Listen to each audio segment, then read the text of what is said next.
ating tatalakayin ang pagtitiwala ng mga kaalib sa Iglesia ng Diyos na Buhay kay Kristo Jesus sa himala na mula sa Diyos. Ito pong pagtitiwala, yan po ay bunsod ng ating pagkilala, pagsampalataya sa dakila at gawa ng ating Panginoon na tinatawag po na himala na mula sa Diyos. Ito pong salitang himala, galing po yun sa salitang English na miracle in English. At sangayon po dito sa Prudence Complete Concordance, ang kahulugan po ng salitang himala o miracle, meaning an event beyond the power of any known physical laws to produce. Isa po pangyayari na lagpas, higit, makapangyarihan na naunawa natin sa karaniwang umiiral ng mga batas tungkol sa engineering, tungkol sa physics, tungkol sa mga bagay na naunawaan ng tao ng mga tuntunin na umiiral sa buhay. Subalit, ito po'y higit kapangyarihang maituturing na supernatural occurrence, di pangkaraniwang kaganapan na nagaganap produced by the power of God, na nalikha sa pamagitan ng kapangyarihan ng Diyos. Ang Biblia po ay nagbigay ng konkretong definisyon sa tinatawag na himala na mula sa Diyos. Mismo si Haring David sa Aklat ng Awit, ano ang tinatawag na himala na mula sa Diyos? Pinaliwanag po niya dito, 71, at ang talata po ay 17. Pakinggan po natin at ganito po ang nakasulat. O Diyos, iyong tinuruan ako mula sa aking kabataan. At hanggang ngayon, ay aking inihahayag ang iyong kagilagilalas na mga gawa. Kagilagilalas na mga gawa ng Diyos. Ang tawag po sa salitang kagilagilalas ay wonderful works of God, kagilagilalas.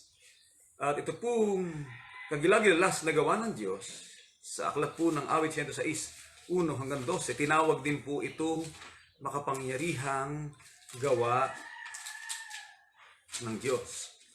Purihin ninyo ang Panginoon o magpasalamat kayo sa Panginoon sapagkat siya'y mabuti, sapagkat ang kanyang kagandahang loob ay magpakailanman. Sinong makapagbabadya ng mga makapangyarihang gawa ng Panginoon o magpapakilala ng buo niyang kapurihan. Makapangyarihan, powerful works of God. Kaya ito po wonderful and powerful, mga kapatid, na mga gawa ng Diyos ay mismo ang ating Panginoon sa Kristo ang nagpakilala. To God, everything is possible. Sa Diyos, ang lahat ng bagay ay mangyayari. Everything is possible. Kaya kung sa physical laws, the law of physics, the law of mathematics, the law of science, the law of astronomy, different laws of yung tinatawag po nating karunungan at kaalamang piniliwanag ng tao sa buhay na ito, mga kapatid, ay higit na makapangyarihan sapagkat hindi nga ma-identify ng tinatawag na the laws of physics, physical law. Mga kapatid, ang mga bagay na makapangyarihang gawa ng Diyos na sa tingin po ng iba ay paano nangyari, it is impossible, ito ay imposibleng mangyari sapagkat dun sa aklat na pinagsasaligan ng mga karunungan tungkol sa mga tuntunin ng physics, ng siyensya ng tao, ng matematika ng tao, ng karunungan ng tao, ay itinuturing at maisasabi imposible sapagkat wala sa kanilang libro. So, balit dun po sa Diyos, 19:26 na aklat ng Mateo, ay posible, everything. To God, everything is possible. Ito po ang nakasulat, 19:26. At pagtingin ni Jesus ay sinabi sa kanila, hindi mangyayari ito sa mga tao. Kasi sa tao, talaga sinusunod lang silang karunungan na kanilang naabot. Datapwat, sa Diyos, ang lahat ng mga bagay ay mangyayari. To God, everything is possible. Sa Diyos, ang lahat ng mga bagay, ang lahat ng mga bagay ay mangyayari. Kaya nang dumating ang ating Panginoong Hesukristo, tinanggap ng mga Sanhedrin, tinanggap ng mga taong marunong na talagang yan ay himala. Lamang, mawawalan sila ng trabaho. Mawawalan sila ng hanap buhay. Kaya nga ang sabi ng dakilang saserdoting si Caiphas, pag hindi natin napatigil at naipapatay Jesus na yan sa mga himalang kanyang ginawa, ay mawawalan tayo ng hanap buhay. Yung ating pag-aari ay mawawala. Darating ang mga Romano. We are under the Roman rule, the Roman Empire. Pag dumating ang mga Romano, iisipin nila na itinatang na sinasakop na ang kanilang kapangyarihang politikal, mawawala tayo sa posisyong ito. Kaya hindi ka ang ating gagawin. Hindi ba ka nasulat na kinakailangang may mamatay para sa bayan? Kaya mula po ay sinikap nila na hadlangan ang tungkol kay Jesus. Bakit po? Sapagkat ang himala, the miracle of Jesus, ang himala na ginawa ni Jesus sa buong Israel, mga kapatid, hindi po ito iginawa sa isang sulok lamang.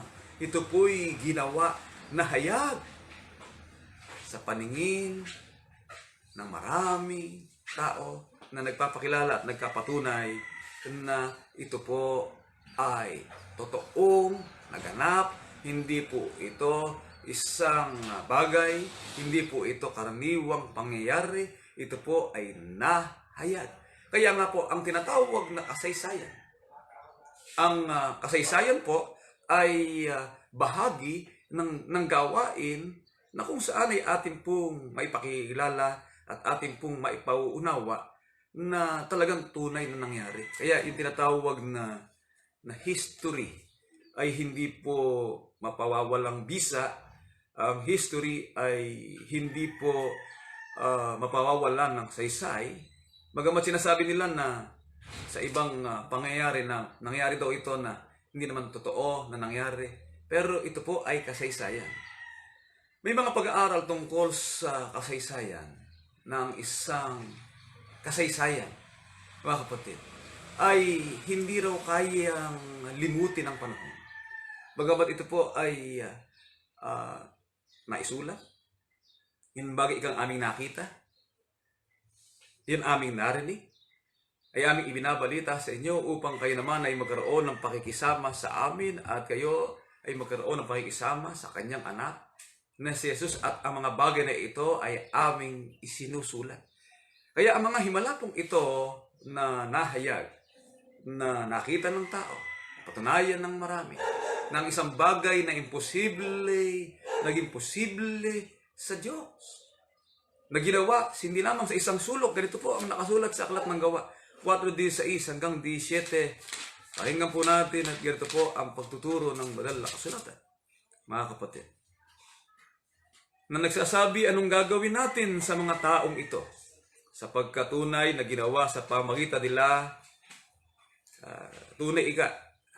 ang sabi po ng mga leader ng Israel, ano ika ang gagawin natin sa mga taong ito? Bakit pag hindi po tumigil, pag hindi po huminto ang mga bagay na ito na gawain ng mga taong ito, ano ika ang aming gagawin sa mga taong ito, sapagkat tunay na ginawa sa pamagitan nila ang himalang hayag sa lahat ng nangananahan sa Jerusalem, at hindi natin maikakaila. Gayon may upang huwag nang lalong kumalat sa bayan, atin silang balaan, na buhat ngayon huwag na silang magsalita pa sa sino mang tao sa pangalang ito. Itigilan na ika. Huwag nang ipagpatuloy na magsalita pa sa sino mang tao sa pangalang Jesus tungkol sa bagay nito. At sila po ay kanilang binalaan na buhat ika ngayon huwag na silang magsalita. Bakit? Sapagkat na sabi nila, ang himala pong ito ay himala na hindi natin maikakaila. Isang himala na hindi ginawa sa isang sulong. Isang himala na hindi ginawa sa isang dako lamang, kundi ito po ay nangyari at naganap sa pamagitan ng kapangyarihan ng Diyos. Kaya, ano po ang ilan sa maraming himala na nagpapahayag ng mga dakilang gawa ng Diyos? Ito po sa aklat ng Esodo 14:1 hanggang 2 ay ito po ang nakasulat, mga kapatid. At ang Panginoon ay nagsalita kay Moises na sinasabi, salitain mo sa mga anak ni Israel na sila'y bumalik at humantong sa tapat ng Pihahirot sa pagitan ng Migdol at ng dagat. Sa tapat ng Baal Sepon, sa tapat na yaong hahantong kayo sa tabi ng dagat. Nakita po nandito yung mga ilan sa mga raming himala. Napakarami po kasi ng himala. The Jesus Miracle, 13 makapangyarihang himala. Kung ating pong isa-isahin ang The Miracle of Jesus, almost 13 miracles na hayag na ipinakita sa mga tao. Yung himala na nangyari po mula pa ng una, napakarami po yan.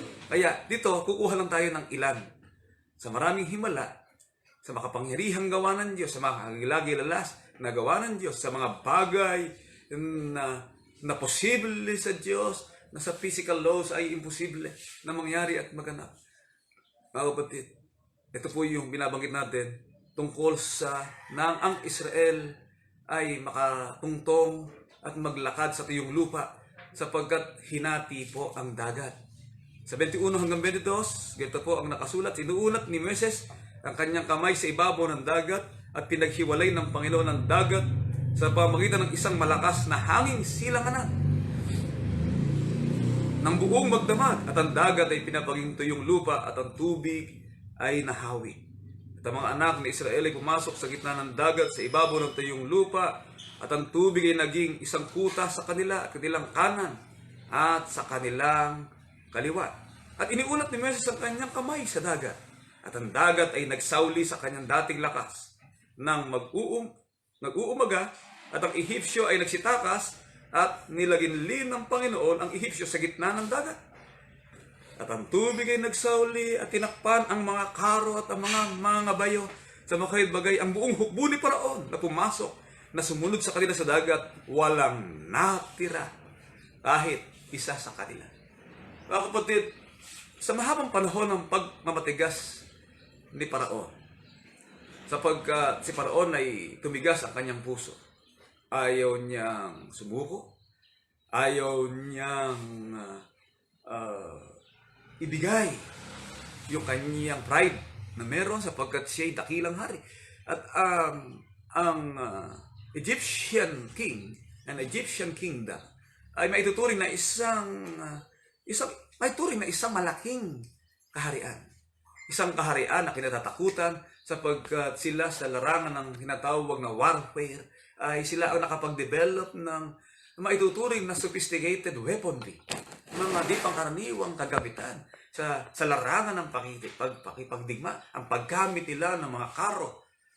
Ang karo po kasi ay sa tinatawag standard warfare sa panahon ng unang panahon ay tinatawag na yan ay nakalinya sila, lulusob sila, naharapan, pero ang paggamit ng weaponry na nakasakay sa karo, na yung mga karong yon ay may mga mahahaba at mga matalim na kagamitan sa gilid ng kanyang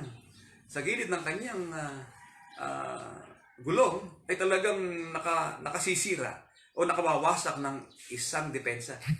At bukod doon ay sa magitan ng paggamit ng kabayo, napakabilis nilang nahahabol sa kanilang mga kaaway. Tinuturing ni Paraon na siya'y makapangyarihan, na dahil lang sa Israel ay hindi para humina ang kanyang kapangyarihan. Ngunit sa maraming himalang naganap ay nagmatigas pa rin siya. Na ng gabing iyon, ang sabi ng Diyos, papatayin niya ang lahat ng panganay. Lahat ng panganay sa mga Ehipsyo ay nangamatay.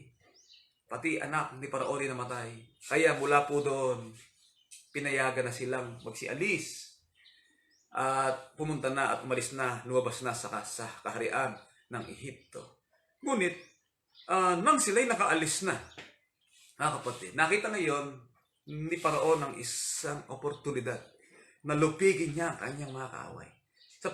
Sa paglisan nila doon sa kaharian, nakita ni Paraon na yung lugar na kanilang pinupuntahan ay dead end. Dead end in a sense na saan sila pupunta? Pag sila'y napalibutan ng mga bayo, pag sila'y hinabol ng mga karo, pag sila'y nagkaroon ng tinatawag na na-enclose sila sa isang lugar, mamamatay sila. Sapagkat wala na silang tatakasan, sapagkat ang buong lugar na pinaroroonan ng Israel, na kanilang pinaglalakbayan, ang dead end po ay dagat. Therefore, sabi ni Paraon, ito na ang pagkakataon niya makaganti sa mga Ehipto. Makikita niya ngayon kung sino ang buhay na Diyos na kanilang pinagmamalaki. Sila'y mga mamatay na lahat. Sapagkat sila'y sa kanilang paglisan ay napunta sila sa dead end na corner. Para pong parang mga mauti group. Kinorner ni Duterte dito sa sulok ng tawag po na area, di pinalaya o nakalabas. Unti-unti, sinectioning nila. Tinatawag na military operation. Unti-unti nila, ipinus nila unti-unti. Hanggang sa makarating doon sa Lanao, the Lake Lanao. Pagdating sa Lake Lanao, wala ka nang pupuntahan.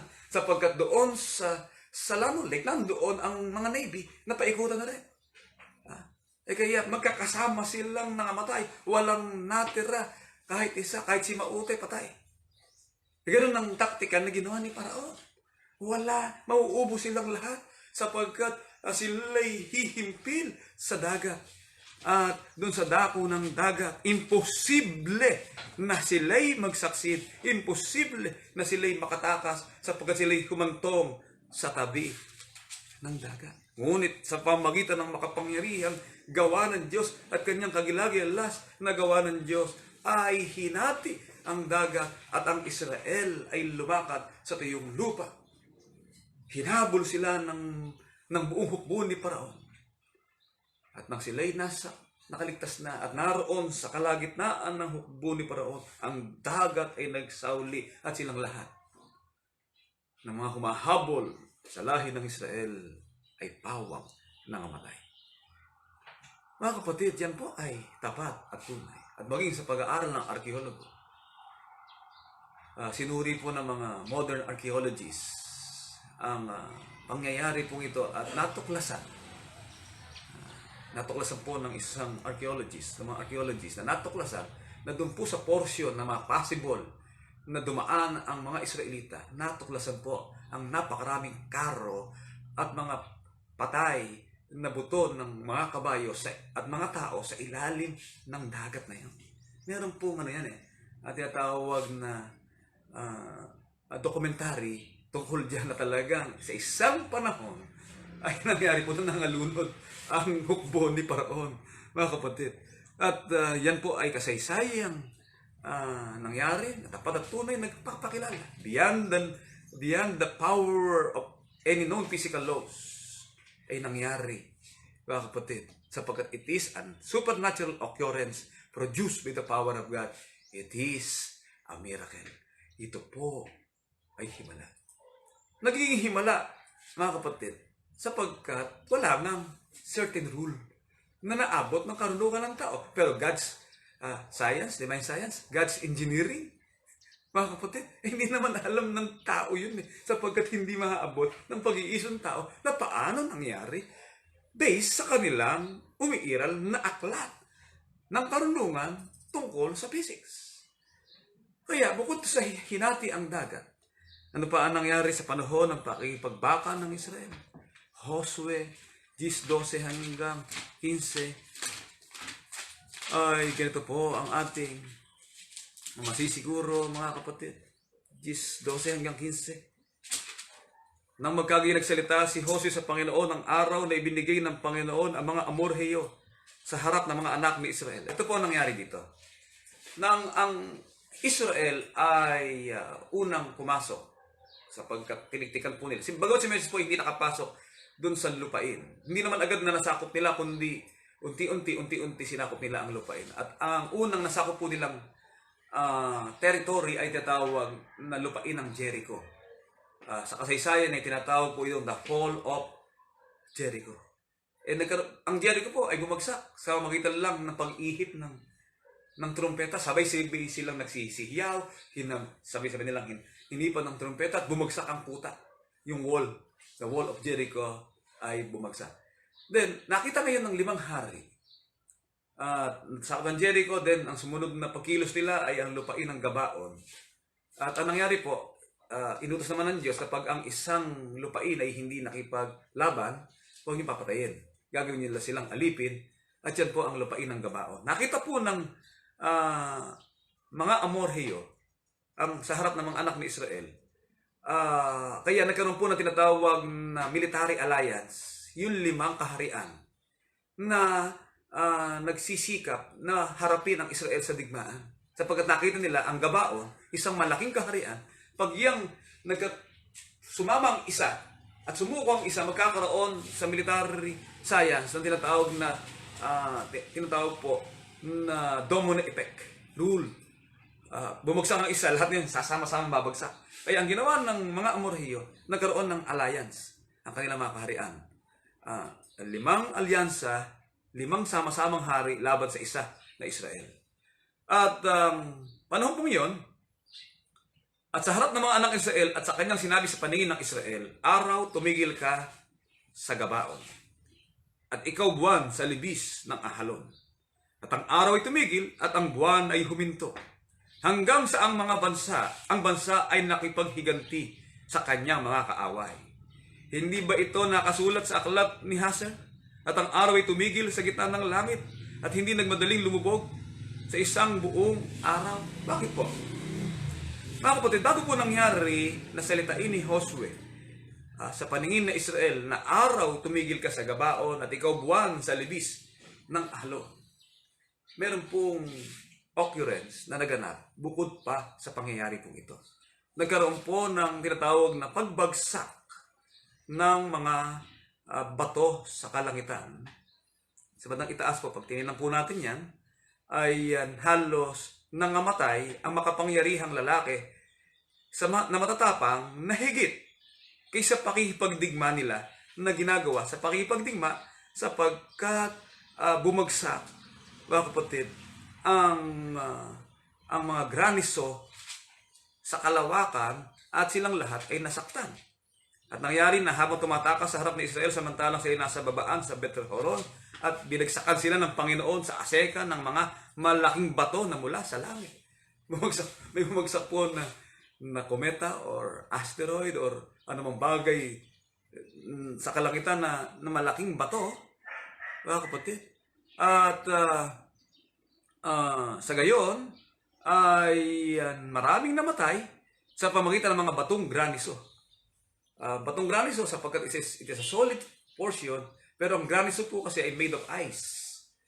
Mga kapatid, talagang malaking tipak na solid particle na bumagsak mula sa kalawakan, mga kapatid, na tinatawag po na graniso. Brimstone, o ano po ang tawag doon sa tinatawag na graniso nung yun ay isang portion ng mga bagay na nanggaling sa kalawakan. At mula po noon, matapos na mamatay ang marami at sa kanilang pagtakbo, siyempre, 5 kaharian ang sinasakop nila. Kinakailangan mapulbos nila yon, masakop nila ng lubusan yon, ay kinakailangan ay mananatili ang tinatawag na military operation. At sa military point of view, ay ang operation militarily ay ginagawa sa araw. Okay, pag lumubog ang araw, pag lumubog ang araw at hindi na nagbigay ng liwanag, automatic magkakaroon ka ng halt of operation. Pagtigil sa operasyon. Kasi wala naman silang night vision goggle na nakatitingin sila sa liwanag. Kaya ang digmaan, naturally, nung araw, ginagawa sa araw at hindi sa gabi.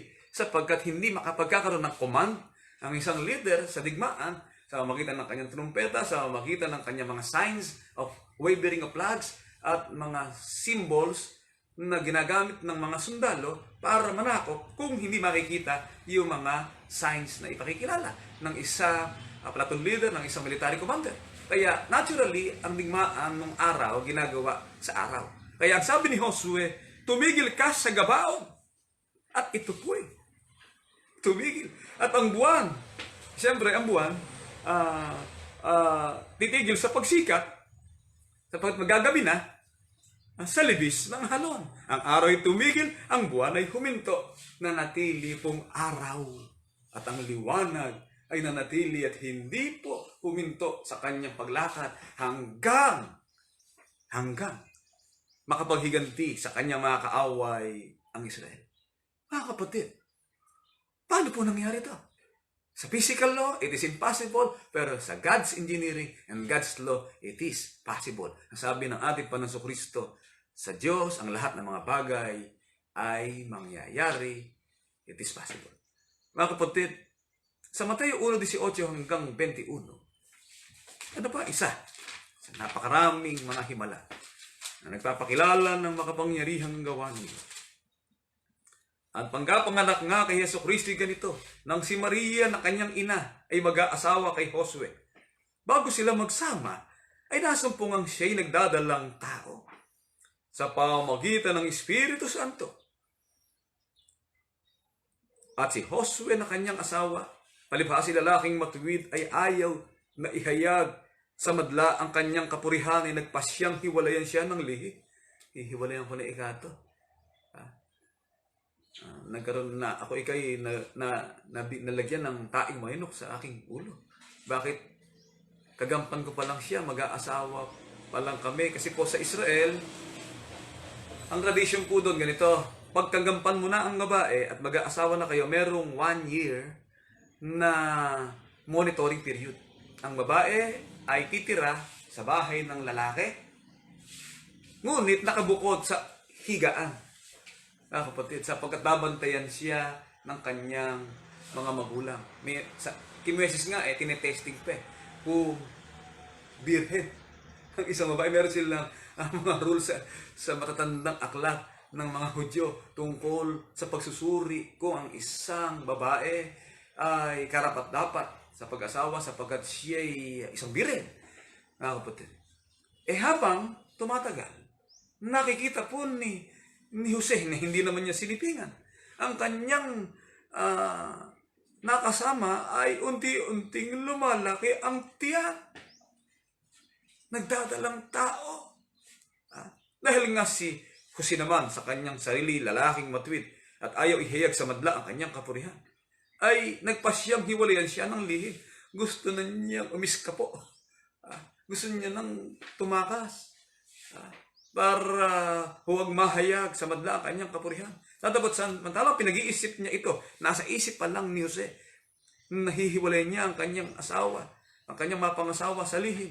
Narito, ang isang anghel ng Panginoon ay napakita sa kanya sa panaginip na nagsasabi, Jose, anak ni David, huwag kang mangamba sa pagtanggap kay Maria na iyong asawa, sapagkat ang kanyang dinadalang tao ay sa Espiritu Santo. At siya'y manganganak ng isang lalaki at ang pangalang itatawag sa kanya Jesus, sapagkat ililigtas niya ang kanyang bayan sa kanilang mga kasalanan. Mga kapatid, ang isang birhen ay nagdalang tao. Mga kapatid, ang isang babae na hindi nakakilala ng lalaki ay nagdalang tao, sapagkat ang kanyang dinadalang tao ay sa Espiritu Santo. Kaya sa mga nakaraang pag-aaral po natin, mga kapatid, tinatawag na Jesus DNA. DNA ni Jesus, wala siyang Y chromosome. Wala siyang Y chromosome. Mga kapatid, ano yung Y chromosome? Iyan po ang tinatawag genetic pattern mula sa isang lalaki na kanyang ama. Walang genetic pattern mula sa ama ang dugo ng ating Panginoong Jesucristo.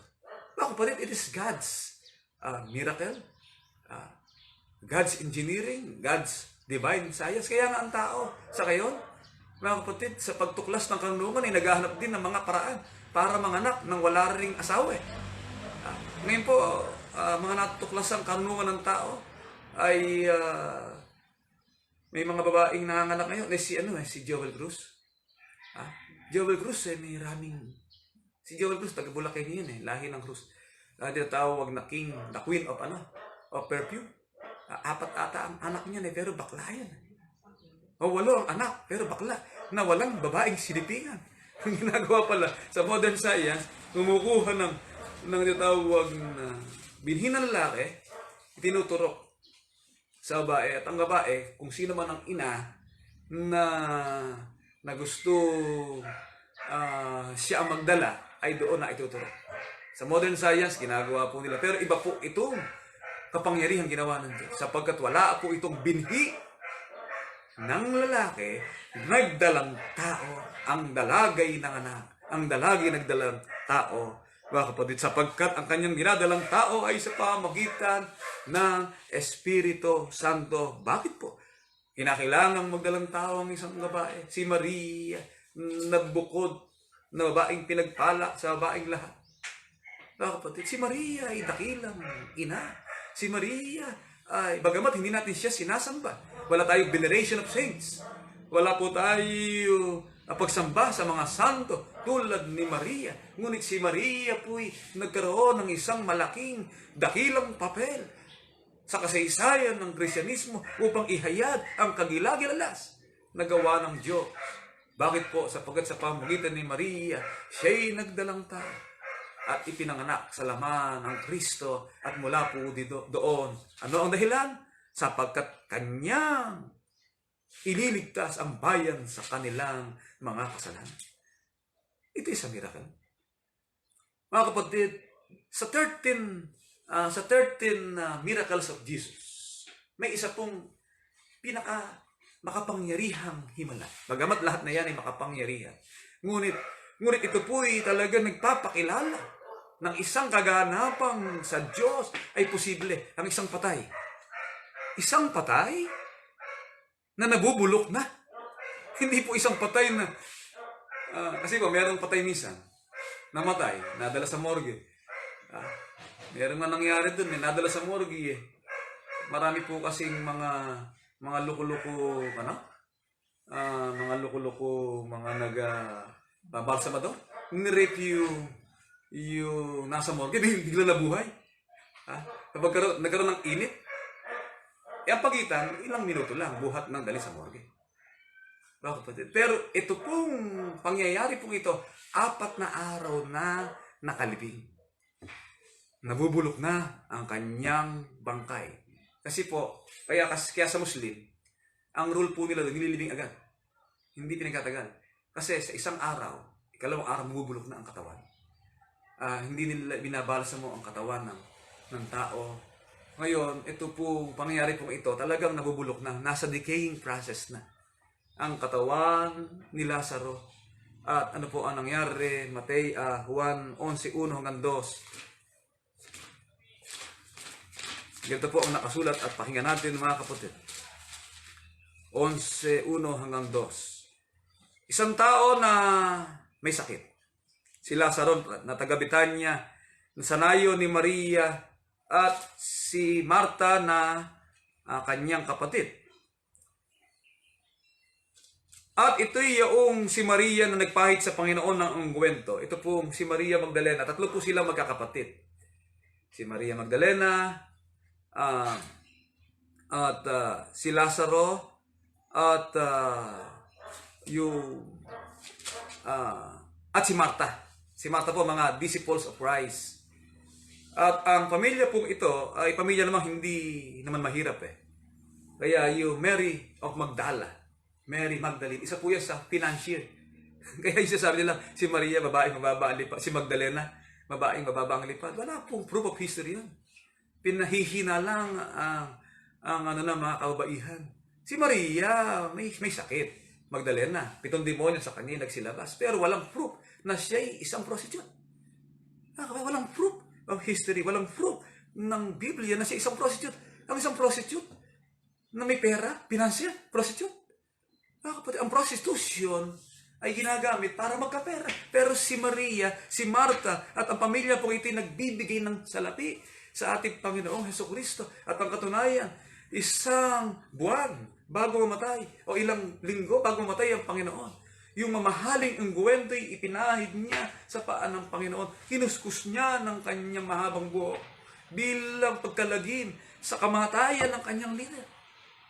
Bakit ginawa po ito ni Maria? Sapagkat sa panahon pong iyon, yung pong tinatawag na kasakdalan na ng pananampalataya na kay Maria, sapagkat ang kanyang kapatid na may sakit. Sabi ni Maria, yun kay si Maria na nagpahid sa Panginoon ng gwento na kinuskos ang kanyang mga paa, na kanyang mga buhok, na ang kanyang kapatid na si Lazaro ay may sakit. Ano po ang nangyari? Ang mga bagay na ito'y sinalita niya, at pagkatapos ito'y sinabi niya sa kanila, si Lazaro na ating kaibigan ay natutulog. Ngunit ako'y paroroon upang gisingin ko siya sa pagkakatulog. Sinabi nga ng mga alagad sa kanya, Panginoon, kung siya natutulog ay siya'y gagaling. Sinilita nga ni Jesus ang tungkol sa kanyang pagkamatay, dadapot sinapantahan nila na ang sinilita niya ay karaniwang pagtulog. Sa pagkakasakit ni Lazaro, namatay siya. At si Jesus wala doon sa lugar na yon sapagkat siya ay napatungo sa Betanya. Mula sa Betanya, siya ay pumaroon sa isang dako para mangaral. At si Maria naman hindi nakasama sapagkat inalagaan niya ang kanyang kapatid na si Lazaro. Kaya ang sabi nga ni Maria, Panginoon, kung sana'y dumating ka, narito. Hindi na sana magkakaganito ang aking kapatid. Kung narito ka lang ikaw, Panginoon, ay hindi siya mamamatay. Ano po ang sumunod na pangyayari? At si Maria nga, pagdating niya sa kinaroroon ni Jesus at pagkakita sa kanya, nagpatira pa sa kanyang paanan na sinasabi sa kanya, Panginoon, kung ikaw sana'y narito, disin ay hindi namatay ang aking kapatid. Nang makita nga ni Jesus na siya'y tumatangis, at gayon din ng mga Hudyong nagsisitangis na kasama niyang dumating, ay nalagim siya ng Espiritu at naglumihanan. Kaya bumalik ang Panginoon nung mabalitaan niya, kasi itong pamilyang ito, pamilya po ito ng mga tunay na mananampalataya. Hindi lang sumasampalataya, kundi sila'y nagkakaloob sa Panginoon sapagkat sila'y may kabuhayan. Ang ungwento, sabi nga ni Judas, napakamahal niyan, Panginoon. Ibenta na lang natin yan para maging salapi. Huwag kaysa ibuhos mo sa paa mo. Kaya, napakalapit ni Jesus sa pamilyang ito. Nasa Dan Brown conspiracy book, sa Dan Brown fake books, ay sinisiraan ng Jesus na ito. Ang Panginoong Jesus na nais niyang lagyan ng kulay, na mayroong ugnayan si Jesus at si Maria Magdalena. Hindi po gano'n. Kapatid, ang lahat ng ito ay bunga ng pananampalataya ng pamilya ni Lazaro, pamilya nila Marta, at pamilya nila Maria Magdalena, na si Jesus ang kanilang Panginoon. Kung hindi kayo sana, Panginoon, umalis ay hindi mamamatay ang aking kapatid. Nang makita nga ni Jesus na siya tumatangis, at gayon din ng mga Hudyo nagsisitangis na kasama niyang dumating, ay nalagim siya sa Espiritu at nagulumihanan. At sinabi sa anin niyo siya inilagay. Sinabi niya sa kanila, Panginoon, halika at tingnan mo. Tumangis si Jesus. At sinabi nga ng mga Hudyo, tingnan ninyo kung gaano ang pag-ibig niya sa kanya. Nadapot ang ilan sa kanila nagsipagsabi, hindi baga magagawa ng taong ito na nagpadilat ng mga mata ng bulag. Ayan ikaw. Baka ikaw hindi nila kaya. Baka pambulag lang siya. Na ang tao ito naman ay huwag mamatay. Baka si Jesus na sinasampalataya ni pambulag lang. Na nagpaniwala sa marami. Si Jesus nga sa muling pagkalagim sa kanyang sarili ay naparoon sa libingan. Yaon ngay isang yungib at mayroong isang batong nakatakip sa ibabaw noon. Sinabi ni Jesus, alisin ninyo ang bato. Si Marta na kapatid ni Yaong namatay ay nagsabi sa kanya, Panginoon, sa ngayon ay nabubulok na ang bangkay, sapagkat may 4 na araw na siyang namamatay. Ang natural decaying process, mga kapatid. Ang isang laman, pag namatay, pagdating ng 4 na araw niya, bulok na yan. Di ba? Kahit karne yan karning baboy, bili kayo. Huwag niyo ilalagay sa freezer, wala nang sa freezer o something sa area. I-expose niyo o kahit sa isang lugar na hindi niyo siya, ang tawag po doon ay, tawag nga ni Brett Edwin doon, kinakailangan ikay halbusan. Pag ang karne ikay dadalhin sa malayo para huwag mabulok, ang tawag niya ng mga magluluto. Pag tatagal ang karne, kinakailangan halbusan. Sapagkat sa loob ng 2 araw o 1 araw, pag yan ay hindi nahalbusan, yan ay magkakauod. Kaya sa loob ng 4 days, automatic, it's a natural process, sa decaying process ng isang laman, sa loob ng 4 na araw na namatay, ang isang laman, nabubulok na. Mga kapatid, sinabi sa kanya ni Jesus, di ba sinabi ko sa iyo? Di ba sinabi ko sa iyo? Kung ikaw ay sasampalataya at makikita mo ang kaluwalhatian ng Diyos. Kung ikaw ay sasampalataya, kung ikaw ay magtitiwala, makikita mo ang himala ng Diyos, ang kaluwalhatian ng Diyos, ang kagilagilalas na gawa ng Diyos, ang makapangyarihang gawa ng Diyos. Kaya inalis nila ang bato at tiningin ni Jesus sa itaas ang kanyang mga mata at sinabi, Ama, nagkapasalamat ako sa iyo at ako'y iyong dininig. At naalaman ko na ako'y lagi mong dinirinig, ngunit ito'y sinabi ko dahil sa karamihan na nasa palibot, upang sila'y mag-isampalataya na ikaw ang nagsugo sa akin. At nang masabi niya ang gayon, ay sumigaw siya ng malakas na tinig, Lazaro, lumabas ka.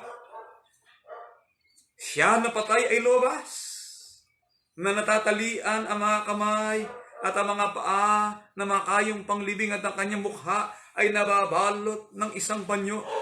Sinabi sa kanya ni Jesus, siya'y inyong kalagan at bayaan niya siyang yumaon. Marami nga sa mga Hudyo ang nagsiparoon kay Maria at nakita nila na ginawa niya ay nagsisampalataya sa kanya. Mga kapatid, it is a miracle. Ito po ay tapat at tunay na nangyari na ang patay ay muling binuhay. At yan po, mga kapatid, ay ating sinampalatayanan sapagkat it is a miracle from God. At yan din ang dahilan kung bakit tayo nagsisikap. At yan din ang dahilan kung bakit tayo sumasampalataya, naglilingkod, na merong pagkabuhay na maguli ng mga patay.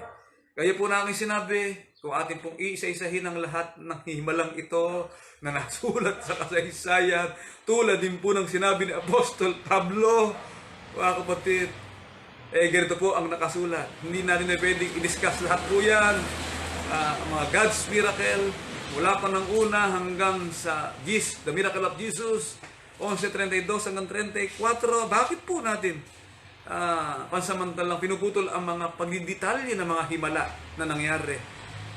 Ito po ang sabi mismo ng mga apostol. At ano pa ang aking sasabihin? Sapagkat kukulangin ako ng panahon. Kung sasaysayin ko ang tungkol kay Gideon, ang kay Barak, kay Samson, kay Jepte, tungkol kay David at kay Samuel at sa mga propeta.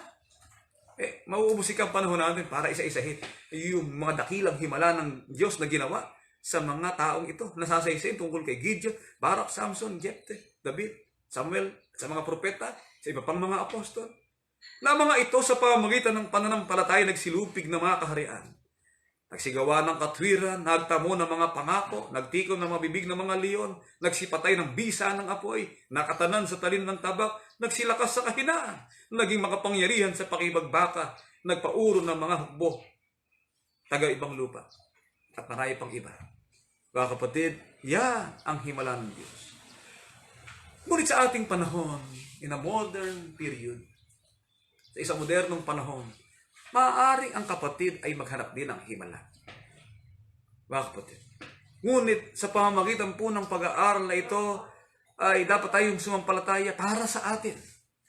Ano naman ang himala nagkapakilala ng dakilang gawa ng Diyos sa buhay ng mga kaanib sa IDBCJ sa bansang Pilipinas? If we truly believe to the wonderful works of God, kung lubusan po tayong sumasampalataya sa kagilagilalas na gawa ng Diyos. Alin po ang gawa ng Diyos sa buhay nating mga Pilipino, sa buhay nating mga lingkod ng Diyos at mga kaanib sa IDBCJ sa bansang Pilipinas na pinaniniwalaan nating wonderful works of God para naman sa atin.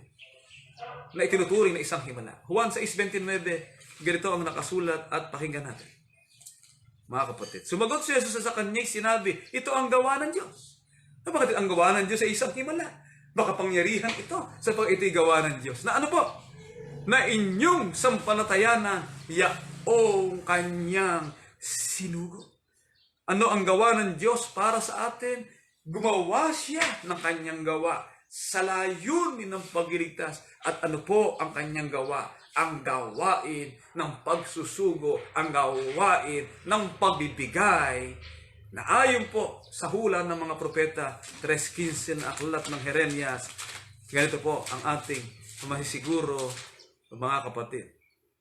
At bibigyan ko kayo, ito'y gawa ng Diyos, ng mga pastor ayon sa aking kalooban, nakakandili sa inyo ng kaalaman at unawa.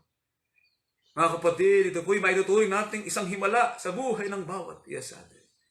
Na binigyan tayo ng Diyos, ng pastor, ayon sa kanyang kalooban. Na ito ay kanyang gawa na proseso ng kanyang pagsusugo. Bakit isang himala? Mga kapatid, kasi po ito'y gawa ng Diyos. Kaya kung iisipin natin, hindi naman nakarinig ang mga apostol. Mga kapatid. Kaya doon sa tinatawag na physical science, physical law, hindi nakarating ang mga apostol. Walang apostol na nagbautismo sa iyo sa Pilipinas. Hindi sila nakatungtong sa lupain in a long period of time. Thousands of years. Mga kapatid, na paghihintay sa ayon sa pangako ay magaganap ang isang pangyayari na sa buhay ng mga Pilipino sisikat ang liwanag ng katotohanan at makikilala nila ang tunay na Diyos. Makikilala nila ang kagilagilalas na gawa ng Diyos. Bakit po? Sapagkat ang Diyos ay magbibigay ng pastor ayon sa kanyang kalooban.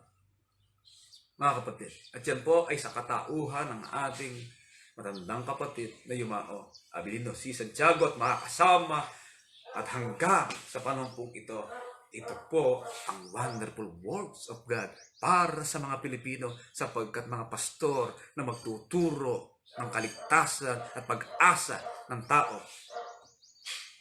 sa ipagkakaroon ng pangako ng Diyos na buhay na wala hanggan. Mga kapatid, ito'y gawa ng Diyos.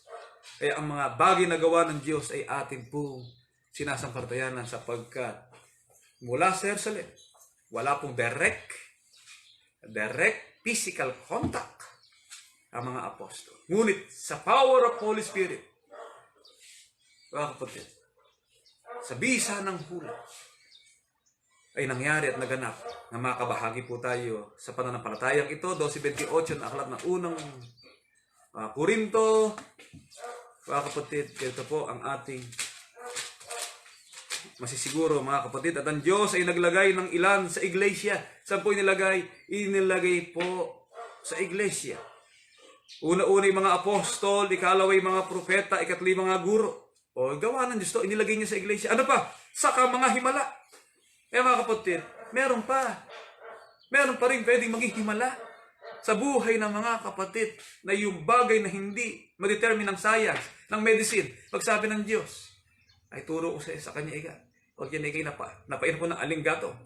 Ang creatinine niyan, boom! Babagsak. Bumagsak na po. Meron power of natural process na sabihin ng medicine, hindi ika-opera yan. Pero it works. Hindi maipaunawa ng siyensya. Sabi nga ng iba, no approved therapeutic claim.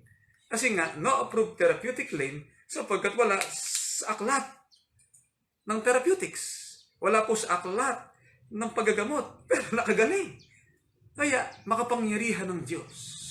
Mga kapatid, kung gusto niya, ngayon pala, kung gusto niya, mga kapatid, na alisin ang iyong pagdaramdam, alisin ang iyong karamdaman, alisin. Sapagkat sumasampalataya tayo na sa loob ng iglesia, bukod do sa gawa ng Diyos na pag-ibigay niya ng mga pastor, saka mga himala. Kapatid, ako po nasubukan sa aking personal. sa aking personal na pangyayari. Ito po, pamilya namin, na bankrupt kami. Nandyan na yung pulis, sheriff, kandado. Pero dahil po sa pananampalataya, in a split of time, nangawala, nangaalis. Bakit? Sapagkat sa isang napakabilis na pangyayari, bumagsak, ibinaba po ng Court of Appeals ang isang desisyon na tumigil kayo. Sa isang napakabilis na panahon. Kung tawagin po nila, it is a nick of time. Pag tinamot sa beyond the comprehension, pag sinusuri ko sa legal maneuvering, maraming mga galing na abogado, ABS-CBN, o sino-sino para lang itigil ang isa execution of law. Pwede pa lang in a split of time. The execution of legal law ay pwedeng mabaliwala.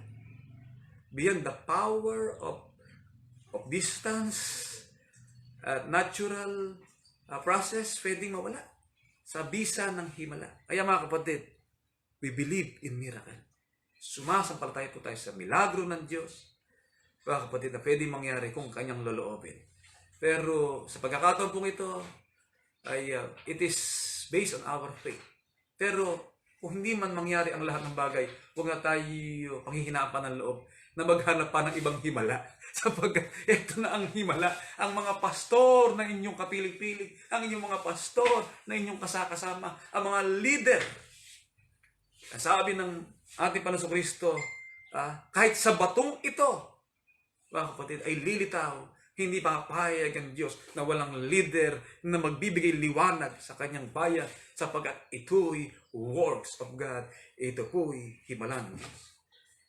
Mga kapatid, ang tawag po natin diyan, himala ng pagiging mga anak ng Diyos na buhay. Bakit? Hindi naman tayo talaga Hudyo. Hindi tayo Hudyo. Hindi tayo kadugo ng ating Panginoon. Hindi tayo kabilang sa bansa ng Israel at tungkol sa tipan ng pangako. Ngunit sa pamagitan po ng kanyang himala, ito nga po yung sinasabi natin, nagkaroon ng pastor. Anong gagawin ng pastor? Ang unang ilalagay ng Diyos para magkabayan, pastor, leader. Nagkaroon ng leader, nagkaroon ng member. Nung magkaroon ng member, naging isang bansa. Yan po ang isang paksa ngayon. Maganda yung paksa ginawa ng Papay na Rebel. Yung ating sigaw. Yung pong tinatawag na sigaw yun ang ating pinaka-team. Yun ang ating guiding principles. Yun po ang prinsipyo na naging daladala natin sa ating pagkasama-sama para mapatunayan natin. At lalo pa natin mapag-iba yung gawang ito ng Diyos. Mga kapatid, sapagkat ang Diyos ay gumagawa para sa atin at ang gawang ito ng Diyos, 9:23 hanggang 26 na aklat ng Roma, ganito ang nakasulat, mga kapatid. At upang maipakilala ang kayamanan ng kanyang kaluwalhatian sa mga sisidlan ng awa, na kanyang inihanda ng una pa sa kaluwalhatian maging sa atin na kanya namang tinawag. Hindi lamang mula sa mga Hudyo, kundi naman mula sa mga Hintil. Gaya naman ang sinasabi niya sa aklat ni Oseas, tatawagin kong aking bayan na hindi ko dating bayan. Iniibig na hindi dating iniibig. At mangyayari na sa daang pinagsabihan sa kanila, kayo hindi ko bayan. Hindi ka talaga bayan ng Diyos. Ay diyan sila tatawaging mga anak ng Diyos na buhay. Mga kapatid, paano ka naging anak ng Diyos na buhay? Sa Pilipinas ay binubuo po ng 108 milyong Pilipino. 108 milyong Pilipino, pero paano mo pinaniwalaan? Paano mo sinampalatayanan ang dakilang pangyayaring naganap sa buhay mo? Bakit po? Sapagkat ikaw ay tinawag, nagkaroon ka ng karapatan, nagkaroon ka ng dakilang katangian. Natawaging mga anak ng Diyos na buhay at tayo po'y sumasampalataya na walang ibang anak. Mga anak ang Diyos na buhay maliban sa iglesia ng Diyos na buhay. Sapagkat sa iglesia ng Diyos na buhay, doon niya hinirang, doon niya tinawag, doon niya pinili, doon niya inilagay ang kanyang mga tauhan na maglilingkod sa kanya at mananagutan, nakilalanin at pahalagahan ang dakilang himala ng Diyos. 10 nang galing, 10 nagmula. Nagmula po ang kaluwalhatian ito ng Diyos. Ang himalak ito ng Diyos. 10 nang gagaling ang himala ng Diyos from the vessels of mercy. Ano po yung vessels of mercy? Ang tawag sa English, sa Tagalog, sa mga sisidlan ng away. Doon po sa luklukan ng Diyos, mga kapatid, meron pong dako roon na binabangkit na tinatawag na sisidlan ng awa. Vessels of mercy. At mula po sa sisidlan ng away, walang ginagawa ang Diyos kundi sa tuwi-tuwi na isabog ang maraming mga pagkapala. Ibigay ang maraming mga pagkapala. At ang pagkapala pong ito na dakilang kaluwalhatian ay maging anakan ng Diyos na buhay. Isang karangalan may tuturing. Isang dakilang pangyayari at himala sa buhay ng bawat iya sa atin na huwag nating kailimutan at babayaan. Huwag po nating palalatain ang espiritong ipinangako o pababawin o pahihinain, kundi iti ating palalakasin at pagyayamanin at ipaglalaban at isisigaw habang tayo may lakas at buhay ang pagtitiwala sa madakilang himala ng Diyos na naganap sa buhay ng kanyang mga hinirang at sa buhay ng kanyang mga anak. Mga kapatid, yan po ang dapat nating maunawaan at sa modernong panahon pong ito, pahirap na pahirap ang buhay. Sa dami ng kinakain ng tao, mahilig ka sa adobo. Parang naalala ko yung mga Cavite. Nung sinundo ko po si Kapatid na Sedi, pagkat siya po nasa Abra, edi kumain kami dito. Dinainan ko na, ano yung hain eh, adobo eh? May adobo na. Di adobo eh, puno-puno ng alat. Naghahanapan ng sauce, toyo. Nahilig ka sa toyo, masisira ang bato mo. Kaya po yung mahilig ka sa maraming alat, dapat iiwasan. Hindi natin naiiwasan yan. Pero mga Pilipino, mahilig sa sauce. Mahilig sa masarap na pagkain.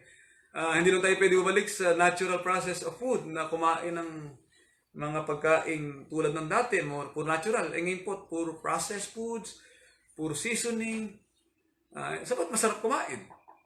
Ngayon, sa ganitong sitwasyon, nandiyan pa ang mga sakit. Nandiyan pa ang mga pandemics, mayroong new variant, iba't ibang mga bagay. At ang problema po ng tao ngayon ay karamdaman. Isa po yan. Pero tayo po, hindi natin maproblema dyan. Sapagkat pinakita na nga po na ang may sakit muling mabubuhay. Kung hindi man, kahit na magkasakit ka at gumaling ka, mamamatay ka pa rin sa ibang dahilan ng kamatayan. Lamang, kaya natin gustong malusog tayo. Sapagkat napakainam po na nakapaglilingkod sa Diyos ng meron tayong lakas pa. Yung ating lakas ay binibigay na mula sa Diyos, ay nagagugol pa natin sa isang masiglang paglilingkod. Pero in the end of the day, yung sa nakikita po natin magiging problema ng tao at problema ng kapatirang IDP ay tinatawag na suliraning pangkalusugan. It will cost us millions of pesos, thousands of pesos, time and effort, stress, yung pag-aalala, at iba't ibang mga pagkabalisa dahil po sa mga bagay na ito.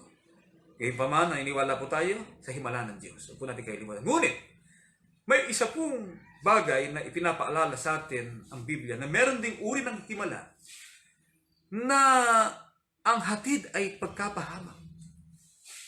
Uri ng himala na ang ibubunga po ay pagkawala ng tiwala sa tunay na Diyos. Ano ang katunayang meron ding kahangahangang gawa na may tuturing na himala na di mula sa Diyos na ikapapahamak ng mga lingkod kung magtiwala dito. Ito po sa aklat ay Ikalawang Tesalonica 2:8 hanggang 9. Ganito po ang nakasulat.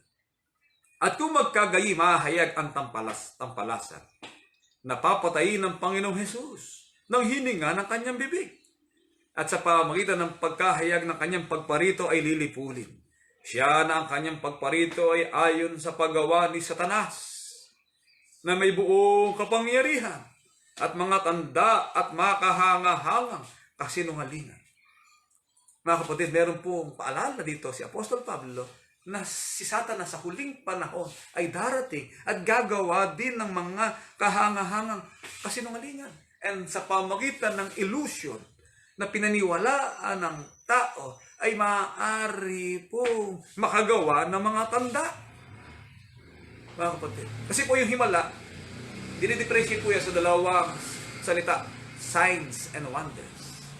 Tanda at kahanga-hanga. Wonder. Mga kapatid. Pero si Satanas, gagawa rin siya ng tanda at kahanga-hanga. Ngunit ito po'y kasinungalingan. Kasinungalingan hindi dahil wala siyang kapangyarihan. Meron din kapangyarihan magpagaling ng karamdaman.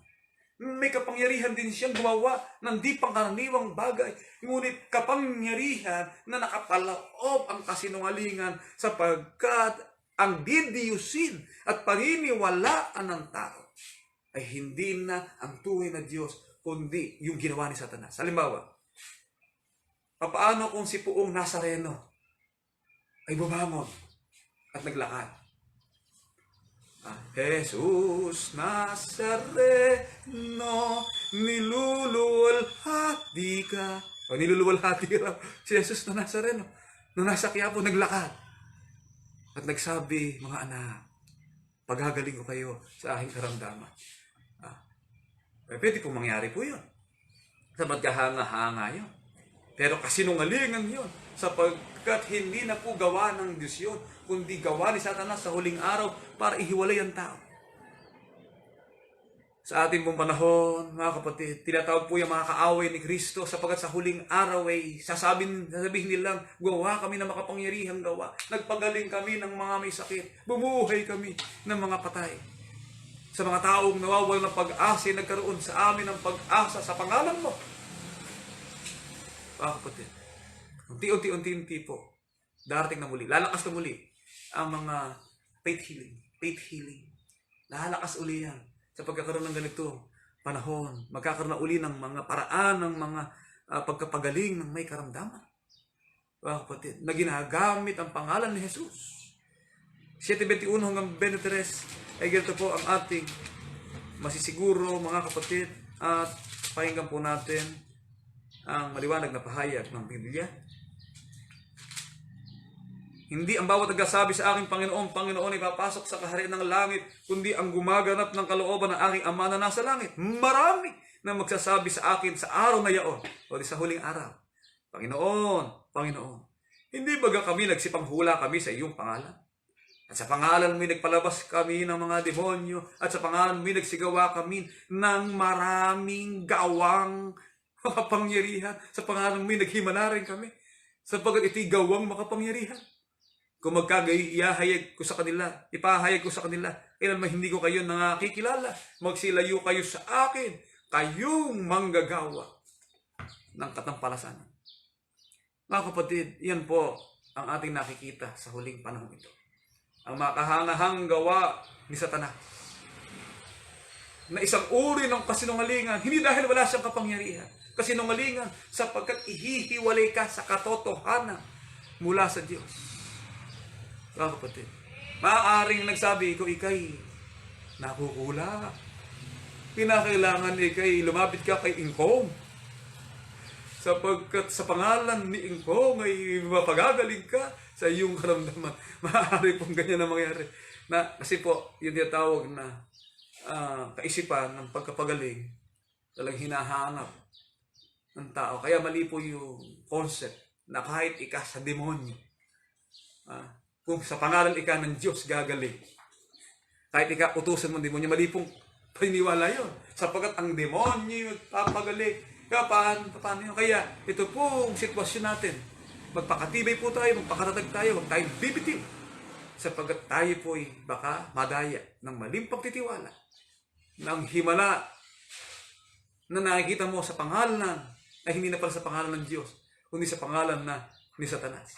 Sa pamamagitan ng faith healing, na kung tawagin po ni Propeta Job, mga kapatid, hindi faith healing, kundi fake healers. Fake healing. Huling talata po. Huling talata na ating pagkat 13:4, nakalat ng Job. Ganito po ang nakasulat. Ngunit kayo'y mapagkatha na mga kabulaan. Kayong lahat ay mga manggagamot na walang kabuluhan. Mga kapatid.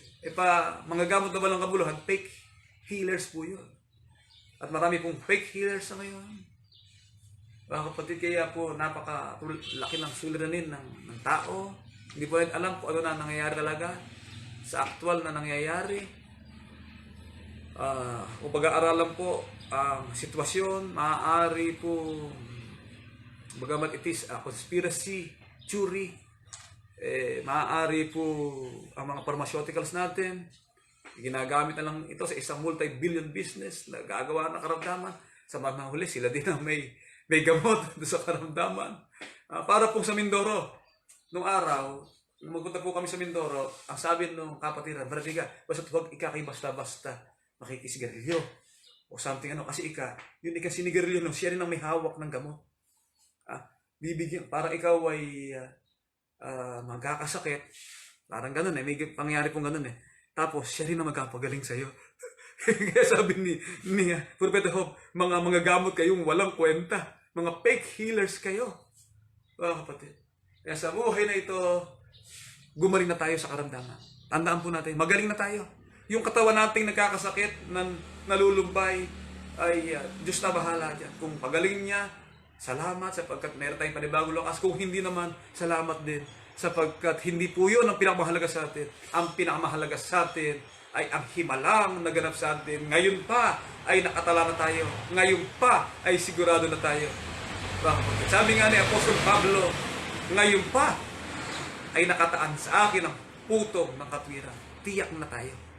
Sapagkat nagawa na natin na tayo po ay nagkaroon ng karapatang maging mga anak ng Diyos sa buhay. Kailangan lang natin pagpatuloy natin ang sigaw ng IDB.